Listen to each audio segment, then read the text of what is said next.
இன்னைக்கு சிறகடிக்க ஆசையில மீனாமூர்த்தி என்ன பண்றாங்கன்னா, கோயில்ல இருக்க சிசி கேமரா எடுக்கிறதுக்கு முயற்சி பண்றாங்க. அத நம்ம எடுத்துட்டு வந்தோம்னா, அதில உள்ள கதிர வச்சு நம்ம கண்டுபிடிச்சிடலாம் அப்படின்ற மாரி ஐடியா பண்றாங்க. ஏன்னா, அடையாளத்துக்கு அது நம்மளுக்கு ஒரு சொல்யூஷனா இருக்கும் அப்படின்னு நினைக்கிறாங்க.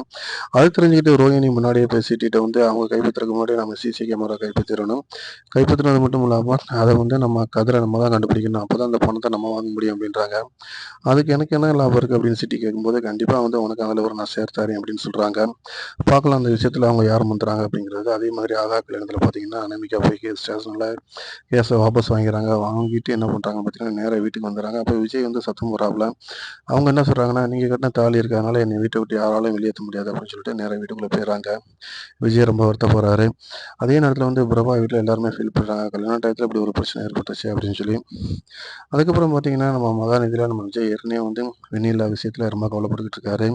காவேரி அத புரிஞ்சுக்கிட்டாலும் அவங்களுக்கு அந்த கவலை இருக்கு. ஏன்னா நம்மள காட்டிலும் வெண்ணிலா விஷயத்துல அவர் கொஞ்சம் கேர் பண்றாரு அப்படின்றத அவங்க நினைக்கிறாங்க. காரணம் என்னன்னு கேட்டீங்கன்னா